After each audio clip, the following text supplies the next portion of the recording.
गाड़ी का स्टीयरिंग मालिक के हाथ में होता है या ड्राइवर के हाथ में होता है ना? हाँ या ना बोलो भाई, होता है ना? मगर ये टीआरएस की गाड़ी का स्टीयरिंग ओवैसी के हाथ में है। आपको मंजूर है? आपको मंजूर है ऐसी सरकार? तो ये सरकार बदलने के लिए हमें संघर्ष यात्रा लेकर निकले हैं। मित्रों, केसीआर ने पूरे राज्य को कर्ज में डुबा कर रखा है और कहते हैं कि हमें और कर्जा चाहिए। क्यों भाई? बेटे बेटी की भलाई के लिए? न जाने कितने स्कैम आपने किए हैं, मगर आपका पेट अभी भी नहीं भरता है। मित्रों, मैं आपको बताने आया हूं, तेलंगाना सरकार ने ढेर सारी केंद्रीय योजनाओं को इंप्लीमेंट नहीं किया है। मोदी जी ने देश के 60 करोड़ गरीबों के लिए आयुष्मान भारत योजना की है, मगर तेलंगाना राज्य उसका 100% अमल नहीं करता है। मुझे बताओ, तेलंगाना राष्ट्र के आदिवासी, गरीब, बैकवर्ड क्लास के लोगों को 5 लाख तक का आयुष्मान भारत का स्वास्थ्य का फायदा मिलना चाहिए या नहीं मिलना चाहिए? जोर से बोलो। ये रोक कर बैठे। प्रधानमंत्री फसल बीमा योजना ये रोक कर बैठे। प्रधानमंत्री आयुष्मान भारत योजना ये रोक कर बैठे हैं। प्रधानमंत्री मातृवंदना योजना ये रोक कर बैठे हैं। प्रधानमंत्री अन्न कल्याण योजना, पूरा अनाज मोदी जी प्रति व्यक्ति प्रति माह 2 साल से 5 किलो अनाज मुफ्त में भेज रहे हैं और 5 किलो अनाज 2 रुपये में भेज रहे हैं। उसके पर अपना और अपने बेटे बेटी का फोटा लगा दिया है। वो समझते हैं कि तेलंगाना के लोग जानते हैं, मगर उनको मालूम नहीं है। आपको अब सब पहचान चुके हैं। चंद्रशेखर राव जी सिंचाई परियोजनाएं, पालामारू रंगारेड्डी लिफ्ट इरिगेशन योजना, दिंदी लिफ्ट सिंचाई, Rajoli Banda diversion scheme, Nettempadu project, एक केंद्र ने मंजूर तो किए, मगर उनको कोई इंटरेस्ट नहीं है, क्योंकि इसमें उनको कॉन्ट्रैक्टर अपना नहीं रख पा रहे हैं, इसलिए इरिगेशन का काम नहीं करते। केंद्र सरकार ने हैदराबाद में एक साइंस सिटी दिया है, सिर्फ 25 एकड़ भूमि देनी है, मगर नहीं देते हैं। साइंस सिटी अटकी हुई है। वारंगल जिले में सैनिक स्कूल के लिए 2017 से केंद्र सरकार ने पत्र भेजा है, मगर सैनिक स्कूल नहीं करते हैं।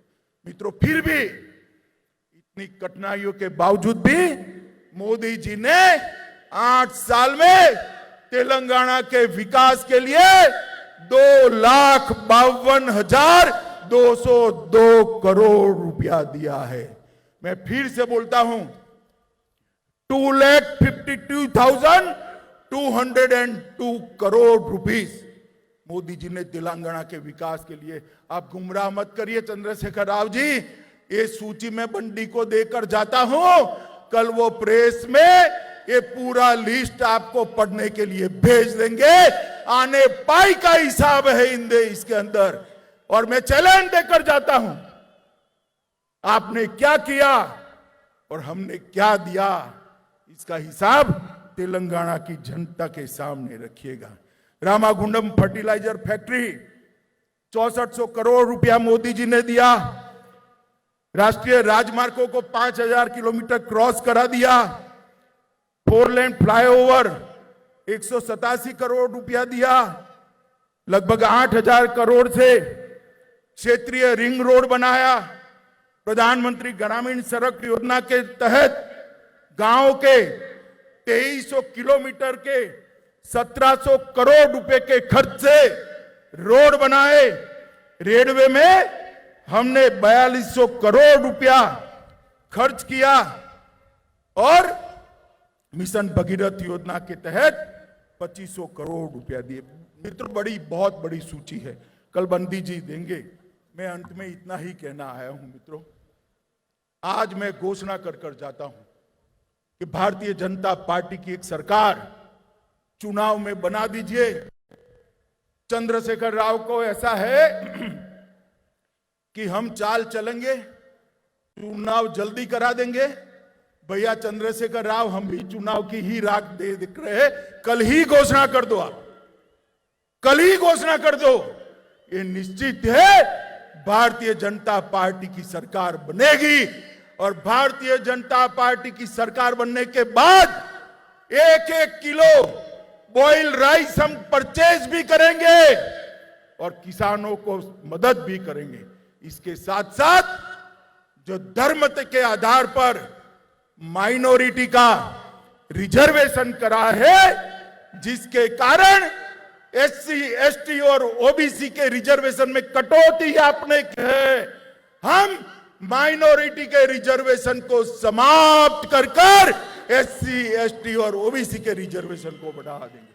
माताओं, भाइयों और बहनों, परिवारवादी सरकार, ये भ्रष्टाचारी सरकार, तंत्र मंत्र के आधार पर चलने वाली सरकार तेलंगाना का भला नहीं कर सकती।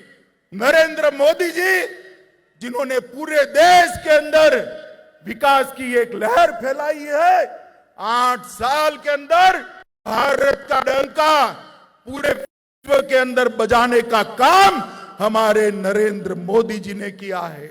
जिन्होंने भारत किया है, कोरोना के खिलाफ सफल लड़ाई लड़ी है, करोड़ों करोड़ों लोगों का टीकाकरण करा है, स्टार्टअप की शुरुआत की है, किसान, दलित और आदिवासियों के लिए, युवाओं के लिए ढेर सारे कार्यक्रम ले आए हैं।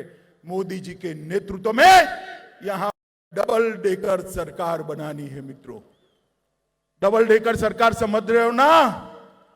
एक सरकार तो आपने बनाई है मोदी जी की, दूसरी बनाई है तेलंगाना में भारतीय जनता पार्टी की। ये दोनों सरकार बनाकर सुरक्षित और समृद्ध तेलंगाना का वादा हम पूरा करेंगे। तीसरे चरण जब यात्रा का शुरू हो, तब इससे भी 2 गुना बड़ी संख्या में हमारे प्रदेश अध्यक्ष का आप समर्थन करिए। मैं मेरी बात को समाप्त करता हूं। मेरे साथ जल्दी चुनाव करते हुए चंद्रशेखर राव को डर लगे, इतनी बड़ी आवाज से भारत माता का नारा लगाना है। मेरे साथ दोनों हाथ खड़े करिए, अंत तक सभी लोग खड़े करें, दोनों हाथ उठाइए, परिवर्तन के संकल्प की मुट्ठी बींचे और प्रचंड आवाज से बोलिए, भारत माता की। పేర్లు మార్చి మా కేంద్ర ప్రభుత్వ డబ్బులు వాడుకుంటున్నారు. అసలు వీళ్ళది ఏం లేనే లేదు. మన ఊరు మనబడి అనేది అంతా సర్వశిక్ష అభియాన్లే వచ్చిందట. మన ఊరు మనబడి మేమే ఢిల్లీకి వెళ్ళి పైసలు ఇస్తున్నాం. సర్వశిక్ష అభియాన్ పైసలు మాయి, పేరు టీఆర్ఎస్ పార్టీది అన్నాడు. అరే ఇది నిజంగా ఇత్తేసి పొత్తుగుడే. ఇలా మన ఊరు మనబడి మీద మనం పెట్టే ఖర్చు 7,300 కోట్లు. సర్వశిక్ష అభియాన్లో వచ్చేది 300 కోట్లు. 7,300 కోట్లు మీరు ఇచ్చే సర్వశిక్ష అభియాను కేవలం 300 కోట్లు మాత్రమే. 7,000 కోట్లు రాష్ట్ర ప్రభుత్వం సమకూరుస్తుంది. మా లోకల్ బాడీసు, మా జిల్లా పరిషత్సు, మా ఎమ్మెల్యే ఎమ్మెల్సీల నిధులు, మా రాష్ట్ర ప్రభుత్వ నిధులు రాష్ట్రం ఖర్చు పెడుతుంది. మొత్తం మేమే ఇస్తున్నాం.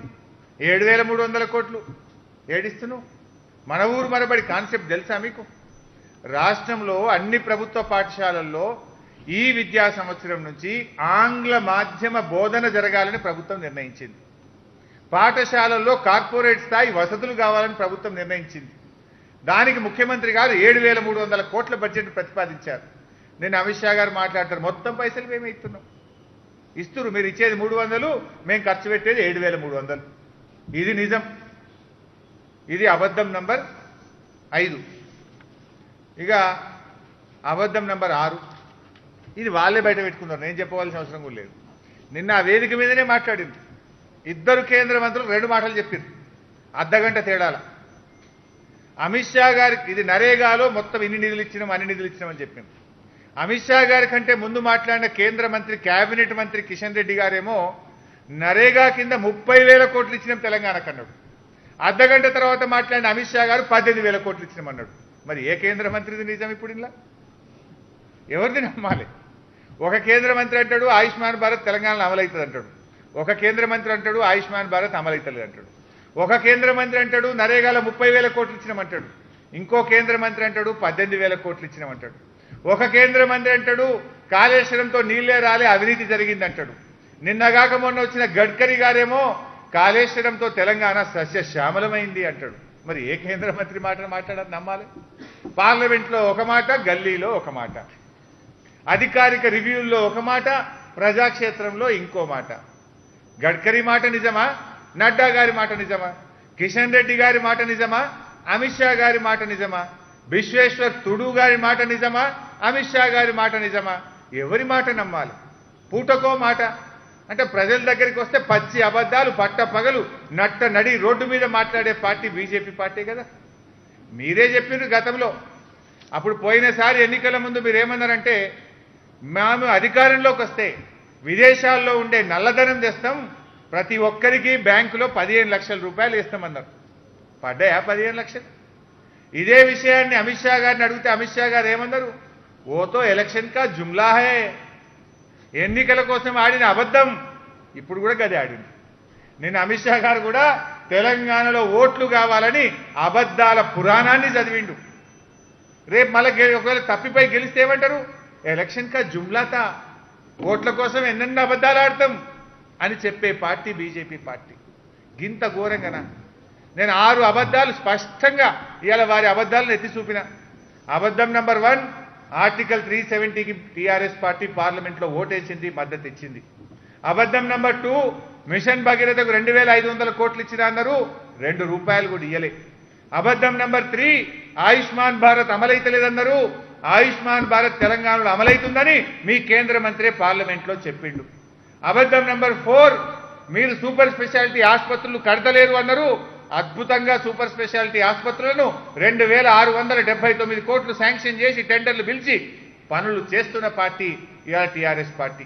అబద్ధం నంబర్ 5, మన ఊరు మనబడి పైసలన్నీ మాయే అన్నావు, ఇత్తేసి పొత్తుగూడే ప్రయత్నం చేసినావు. మేము 7,300 కోట్లు ఖర్చు పెట్టే నీ సర్వశిక్ష అభియాన్లు వచ్చినాయి కేవలం 300 కోట్లు. అబద్ధం నంబర్ 6, మీరే డయాస్ మీదనే బయట పెట్టుకున్నారు. ఈజీఎస్ లో కేంద్రం 30,000 కోట్లు ఇస్తుందని నిన్న కిషన్ రెడ్డి గారు చెప్తే అర్ధగంటకే 18,000 కోట్లు ఇస్తుందని అమిత్ షా గారు చెప్పి మీరే అబద్ధాలు వేదిక మీద నుంచే మాట్లాడారు. ఇట్లా అబద్ధాల పరంపరను బయట పెడుతున్నటువంటి పార్టీ బీజేపీ పార్టీ. ఇంకా చెప్తే చాలా ఉన్నాయి మీ గురించి చెప్పాలంటే. ఇవాళ ఒక రాజ్యాంగబద్ధంగా రాష్ట్రాలకు ఇచ్చే నిధుల మీద కూడా అబద్ధమే మాట్లాడింది. ఇవాళ కేంద్ర ప్రభుత్వం ఇన్ని పైసలు ఇచ్చినాము అన్ని పైసలు ఇచ్చినామని మాట్లాడింది. వాస్తవానికి అది రాష్ట్రాలకు హక్కుగా వచ్చేటువంటి నిధులు. రాష్ట్రం నుంచి డబ్బులు కడుతుంటే అవి రాష్ట్రాలకు మాకు హక్కుగా ఈ రాష్ట్రాలకు డబ్బులు వస్తూ ఉంటాయి, దాంట్లో మీరు ఇచ్చిందేం లేదు. ఇవాళ ఇంకా విషయం చూస్తే నీళ్లు నిధులు నియామకాల గురించి మాట్లాడాడు. అసలు దాని గురించి మాట్లాడే హక్కు ఉన్నదే? తెలుగులో ఏదో రాసిస్తే మెల్లగా దనలాడినట్టున్నావు, నీళ్లు నిధులు నియామకాలు అనేదో దనలాడినావు. అసలు దాని గురించి మీరు మాట్లాడలే, మీకు మాట్లాడే నైతికతనే లేదు. నీళ్ళ గురించి ఏం మాట్లాడతారు అమిత్ షా గారు? మీరు ఇవాళ మా ప్రాజెక్టులకు అడ్డుపడుతున్నది మీరు. మీకు నిజంగా నీళ్ల మీద ప్రేమ ఉంటే తెలంగాణకు ఎందుకు జాతీయ ప్రాజెక్ట్ ఇవ్వలే? ఇవాళ కేంద్రంలో 8 ఏళ్లకెళ్ళి అధికారంలో ఉన్నారు కదా, మా కాళేశ్వరం ప్రాజెక్టుకి ఎందుకో జాతీయ హోదా ఇయ్యరు, మా పాలమూరు ప్రాజెక్టుకి ఎందుకో జాతీయ హోదా ఇయ్యరు, పక్కన ఆంధ్రప్రదేశ్లో పోలవరంకు జాతీయ హోదా ఇచ్చిండ్రు, కర్ణాటకలో అప్పర్ భద్రాకు జాతీయ హోదా ఇచ్చిండ్రు, బుందేల్ఖండ్లో కెన్ బెత్వా ప్రాజెక్టుకు జాతీయ హోదా ఇచ్చిండ్రు. తెలంగాణ ప్రజల మీద ప్రేమ ఉంటే మీకు మా పాలమూరు ప్రాజెక్టుకు అనుమతులు ఇవ్వండి, మా పాలమూరు ప్రాజెక్టుకు జాతీయ హోదా ఇచ్చి మాట్లాడండి. అసలు ముఖ్యమంత్రి గారు స్వయంగా ఢిల్లీకి పోయి ఉమాభారతి గారిని, గడ్కరీ గారిని, ప్రస్తుతం ఉన్న కేంద్ర మంత్రి గారిని పదే పదే దరఖాస్తులు ఇచ్చి కృష్ణా జలాల్లో మా వాటా తేల్చండి, కృష్ణా జలాల్లో తెలంగాణ వాటా తేల్చడానికి ట్రిబ్యునల్కు రెఫర్ చేయండి అని మేము దరఖాస్తులు పెడితే కనీసం ట్రిబ్యునల్ కూడా ఏర్పాటు చేయని పార్టీ బీజేపీ పార్టీ. తెలంగాణ ప్రజలకు న్యాయం చేయడం మీకు ఇష్టం లేదు. కృష్ణా జలాల్లో కృష్ణా జలాల్లో ఈరోజు ఎందుకు మా వాటా తేల్స్తలేరు 8 ఏళ్ల నుంచి? ఎందుకు దాన్ని ట్రిబ్యునల్కు రెఫర్ చేస్తలేరో ఇవాళ సమాధానం చెప్పాలి. ఇవాళ నీళ్ళే రాలేదట అమిత్ షా గారు చెప్తారు. అరే మొన్ననే కదనే గడ్కరీ గారు వచ్చి కాళేశ్వరం కడితే సస్య శ్యామలం అయిపోయిందని చెప్పి వారం కాలే కదనే, ఇదే నెలలో వచ్చిపోయాయి కదా. మరి నువ్వు నీళ్ళే రాలేదంటావు. మా తూప్రాన్లో మాట్లాడుతున్నా ఇప్పుడు మా హల్దీవాగులో నీళ్ళు రాలే. హల్దీవాగుల మండు టెండర్లో ఎండాకాలంలో హల్దీ నిండుగా పోతే అడిదికి ఇడిదికు 3 కిలోమీటర్లు పైపులు వేసుకొని ఎన్ని లక్షల రూపాయల పంట పండింది. ఆ కాళేశ్వరం నీళ్ళే రాకపోతే హల్దీలో నీళ్లు వాడుతుండేనా? హల్దీలో నీళ్ళే వారకపోతే సగం పంటలు ఎండకు పోవు. అంతెందుకు మీరే చెప్పిండ్రు, ఓ మేము ఇన్ని వడ్లు కొన్నాం తెలంగాణలో, అన్ని వడ్లు కొన్నాం అన్న. యాడికెళ్ళి వచ్చినాయి వడ్లన్నీ? కేసీఆర్ గారు కరెంట్ ఇచ్చింది కనుక, కేసీఆర్ గారు మిషన్ కాకతీయ చేసింది కనుక, కేసీఆర్ గారు కాళేశ్వరం పూర్తి చేసింది కనుక, కేసీఆర్ గారు పెండింగ్ ప్రాజెక్టులు పూర్తి చేసింది కనుక తెలంగాణ వచ్చినాడు. తెలంగాణలో 99 లక్షల మెట్రిక్ టన్నుల వడ్లు పండితే గత సంవత్సరం 2,59,00,000 మెట్రిక్ టన్నుల వడ్లు పండినాయి. తెలంగాణ వచ్చినాడు పండిన పంట 99 లక్షల మెట్రిక్ టన్నులు. పోయిన సంవత్సరం 2,59,00,000 మెట్రిక్ టన్నుల వడ్లు పండినాయి. ఎందుకు పండినాయి ఇంత వడ్లు? నీళ్ళు ఇచ్చినాం కనుక, పెట్టుబడి సాయం ఇచ్చినాం కనుక, కరెంట్ ఇచ్చినాం కనుక, ప్రాజెక్టులు పూర్తయినాయి కనుక, చెరువులు బాగా చేసినాం కనుక అద్భుతమైన పంట పండింది కదా. పాపం అమిత్ షా గారట మేము అధికారంలోకి వస్తే నీళ్ళు ఇస్తాం, నిధులు ఇస్తాం, నియామకాలు ఇస్తాం. ఇది నిజంగా పెద్ద జోకు. మరీ ఇంత పెద్ద కామెడీయా? భరించలేం మీరు ఇంత కామెడీ ఆడితే. ఇంత కామెడీయా? మేము ఆల్రెడీ నీళ్ళు ఇచ్చినాం. పోదాంపా, ఏ జిల్లాకు పోదామో, వరంగల్ జిల్లాకు పోదామా, మహబూబాద్కి పోదామా, డోర్నకల్కి పోదామా, భూపాలపల్లికి పోదామా? చెప్తారు కదా ప్రజలు నీళ్ళు వచ్చినాయా లేవా అని. కాళేశ్వరం నీళ్లతో ఇవాళ సస్యశ్యామలమైన ప్రాంతాలకు పోతే చెప్పరా? రామా, మెదక్కి వస్తావా, సిద్దిపేటకు వస్తావా, రా చూపిస్తాం. పండిన పంటే సాక్ష్యం కదా. 99 లక్షల నుంచి 2,59,00,000. దేశంలో అతి ఎక్కువ వరి ధాన్యం పండించిన రాష్ట్రం తెలంగాణ రాష్ట్రం. దేశంలోనే. మన జియోగ్రఫికల్గా 12వ 13వ స్థానంలో ఉంటాం, కానీ వరి ధాన్యం పండించడంలో దేశంలో నంబర్ 1 తెలంగాణ రాష్ట్రం. పండిన పంటే మనం పూర్తి చేసిన ప్రాజెక్టులకు సాక్ష్యం. ఆ పంట ఎడికెళ్ళి వచ్చింది? మంత్రం వేస్తే గిట్ట వచ్చినా? అది మాయం వచ్చిందిరా ఏమైనా చేసినాం? మేము కరెంట్ ఇచ్చినాం, నీళ్ళు ఇచ్చినాం, పెట్టుబడి ఇచ్చినాం, ఎరువులు ఇచ్చినాం, విత్తనాలు ఇచ్చినాం, రైతుకు అండగా నిలబడ్డాం కనుక అంత పంట పండింది. ఇది మీకు కనబట్టలేదు బీజేపీలో. గింత అబద్ధం అంటారు. పాలమూరు ప్రాజెక్టుకు అనుమతులు ఆపింది బీజేపీ పార్టీ. నరేంద్ర మోడీ గారు 2014లో మహబూబ్ నగర్లో మీటింగ్ పెట్టినప్పుడు మేము అధికారంలోకి వస్తే పాలమూరు కట్టిస్తా అన్నాడు. 8 ఏళ్ళైంది. ఎందుకు కట్టలే పాలమూరు? ఎవరైనా అడ్డం వచ్చిరా మీకు? ఎందుకు జాతీయ హోదా ఇయ్యలే? ఎందుకు అనుమతులు ఆపుతున్నారు పాలమూరు ప్రాజెక్టుకు? ముందు సమాధానం చెప్పండి.